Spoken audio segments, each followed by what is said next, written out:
നമസ്കാരം. ജന്മഭൂമി 2 മിനിറ്റ്സിലേക്ക് സ്വാഗതം. ഗുരുവായൂരിൽ മതേതര മാധ്യമങ്ങൾ വരിയിട്ട് നിൽക്കുകയാണ്.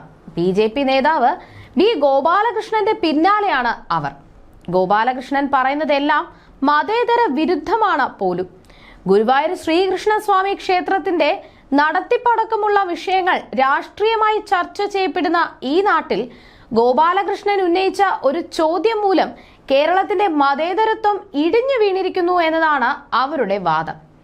ആദ്യം ചോദ്യത്തിന് പിന്നാലെയും പിന്നെ ചോദ്യകർത്താവിന് പിന്നാലെയും പാഞ്ഞു നടന്ന് വാങ്ങിച്ചു കൂട്ടിയതിനു ശേഷം ഒടുവിൽ ഗുരുവായൂരിൽ ബി.ജെ.പി. ഉയർത്തിയ പ്രചാരണ ബോർഡ് മുതൽ സ്ഥാനാർത്ഥിയുടെ ഉടുമുണ്ടിന്റെ നിറം വരെ വർഗീയതയാണെന്ന തലത്തിലേക്കാണ് പ്രചാര വേലക്കാരുടെ പോക്ക്. ഇതിനൊക്കെ എത്രയാ കൂലി എന്ന് ചോദിക്കരുത്. മതേതരത്വം തകർന്നു പോകും. Advocate B. ഗോപാലകൃഷ്ണന്റെ തെരഞ്ഞെടുപ്പ് പ്രചാരണാർത്ഥം ഗുരുവായൂർ മണ്ഡലത്തിൽ ഉയർന്ന ഒരു ബോർഡാണ് ഇപ്പോൾ ഇക്കൂട്ടരെ വിരളി പിടിപ്പിക്കുന്നത്. പച്ചയും കാവിയും നിറത്തിൽ അടിച്ചതാണ് ബോർഡ്. അതായത് ബി.ജെ.പിയുടെ സ്വന്തം പതാകയുടെ നിറത്തിൽ അടിച്ച ബോർഡ്.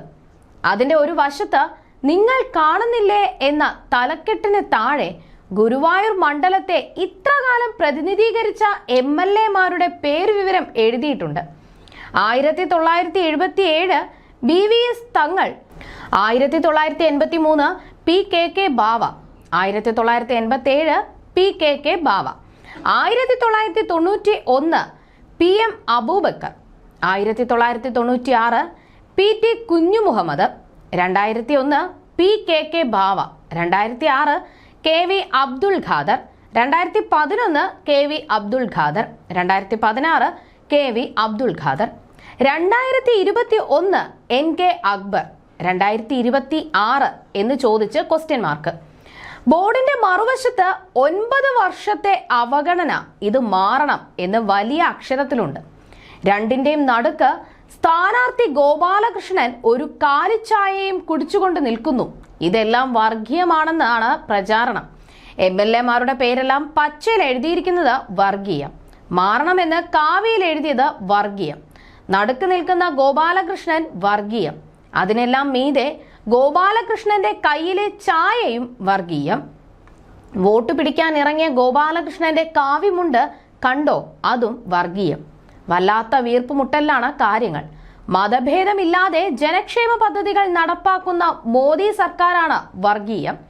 നാളിതുവരെ ഇല്ലാത്ത സൗകര്യങ്ങൾ ഹജ്ജിനൊരുക്കി നൽകിയ മോദി സർക്കാരാണ് വർഗീയം. മെഹ്റം കൂടാതെ സ്ത്രീകൾ ഹജ്ജിന് പോകാൻ സാഹചര്യമൊരുക്കിയ മോദി സർക്കാരാണ് വർഗീയം. മുത്തലാഖ് നിരോധിച്ച് മുസ്ലിം വനിതകൾക്ക് സ്വാതന്ത്ര്യം നൽകിയ മോദി സർക്കാരാണ് വർഗീയം.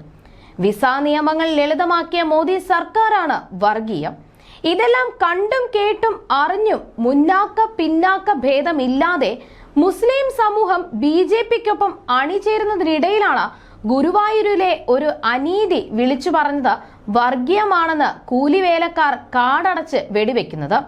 പണ്ട് KG മാരാർ ഒരു പ്രസംഗത്തിൽ പറഞ്ഞതുപോലെ മറ്റെല്ലാം സ്വർഗീയമാണ്. ചത്ത കുതിരയെന്ന് നെഹ്റു വിളിച്ച ലീഗ് അന്നേ കേരളത്തിൽ സ്വർഗീയമാണ്. ലീഗിന്റെ അറ്റത്ത് ചേർത്തിട്ടുള്ള മുസ്ലിം സ്വർഗീയമാണ്. മതത്തിന് വേണ്ടിയാണെല്ലാം എന്ന് പച്ചയ്ക്ക് വിളിച്ചു പറഞ്ഞ ഷാജി സ്വർഗീയം. പച്ചക്കൊടിക്ക് കീഴെ എല്ലാവരും ഒന്നിക്കണമെന്ന് പ്രസംഗിച്ച തങ്ങൾ സ്വർഗീയം. അമ്മാതിരി സ്വർഗീയരെ താങ്ങുന്ന കോൺഗ്രസും മാർക്സിസ്റ്റുകളും എല്ലാം സ്വർഗീയർ. ആരും അവരെ ഒന്നും പറയാതിരിക്കുക. പറഞ്ഞാൽ മതേതരത്വം തകർന്ന് തരിപ്പണമാവുകയും കേരളം പാതാളത്തിലാണ്ടുപോവുകയും ചെയ്യും. ലീഗ് സ്ഥാനാർത്ഥിക്ക് വേണ്ടി മഞ്ചേശ്വരത്തെ SDP-കാരൻ അഷ്റഫ് മാറിക്കൊടുത്തത് തനി മതേതര വോട്ടുകൾ ഭിന്നിച്ചു പോകാതിരിക്കാനാണെന്ന് വാക്കൈ പൊത്തി അംഗീകരിച്ചു കൊടുത്തവരാണല്ലോ നമ്മുടെ പ്രബുദ്ധ മാധ്യമങ്ങൾ. വേങ്ങരയിൽ കഴിഞ്ഞ തവണ SDP പിന്തുണയോടെ സ്വതന്ത്രനായ സബാഹ് കുണ്ടുപുഴയ്ക്കൽ ഇത്തവണ LDF സ്ഥാനാർത്ഥിയായി മത്സരിക്കുന്നത് കണ്ടിട്ട് മതേതരത്വം ഇനി കായ്ച്ചാൽ മതിയെന്ന പരുവത്തിൽ പൂത്തുലഞ്ഞു നിൽപ്പാണ്. സ്വർഗീയന്മാരെല്ലാം വന്ന് കൂട്ടത്തോടെ വോട്ട് ചെയ്യുന്നതാണ് ഇപ്പറഞ്ഞ മതേതരത്വത്തിന്റെ ഒരു സവിശേഷത. അതിൽ രാഷ്ട്രീയമോ നിലപാടുകളോ നാടിന്റെ നീറുന്ന നൂറ് പ്രശ്നങ്ങളോ ഭരണത്തോടുള്ള അഭിപ്രായ ഭേദങ്ങളോ ഒന്നുമില്ല. നമ്മുടെ ആളാണോ എന്നത് മാത്രമാണ് വിഷയം. അത് നോക്കും, അവിടെ കുത്തും. അതിനുവേണ്ടി സമുദായം ഒന്നിക്കും. ഏത് നാട്ടിലിരുന്നും ഇവിടെ വോട്ടിടും. വേണ്ടി വന്നാൽ ഖബറിൽ നിന്ന് എഴുന്നേറ്റ് വന്നും വോട്ടിടും. അതോടെ വർഗീയത തുലയും, മതേതരത്വം വിജയിക്കും. അതുകൊണ്ടാണ് ഗോപാലകൃഷ്ണന്റെ ചോദ്യത്തെ മാത്രമല്ല, ഗോപാലകൃഷ്ണൻ കുടിക്കുന്ന ചായയുടെ നിറത്തെ വരെ അവർ പേടിക്കുന്നത്. വികസിത കേരളം, വിശ്വാസ കേരളം, സുരക്ഷിത കേരളം എന്ന മുദ്രാവാക്യം ഉയർത്തി ഗോപാലകൃഷ്ണന്റെ പാർട്ടിയും മുന്നണിയും തെരഞ്ഞെടുപ്പിനിറങ്ങിയപ്പോഴാണ് സ്വയം പൊങ്ങി മതേതരന്മാർ മുതൽ ഡീലർമാരും ചെറ്റ രാഷ്ട്രീയക്കാരും വരെ മറുവശത്ത് തിണ്ടുകുത്തി തിമിർക്കുന്നത്. അവർക്ക് വേണ്ടത് അവർ പറയും, അതല്ലാതെ ഒന്നും അവർക്ക് വിഷയമല്ല.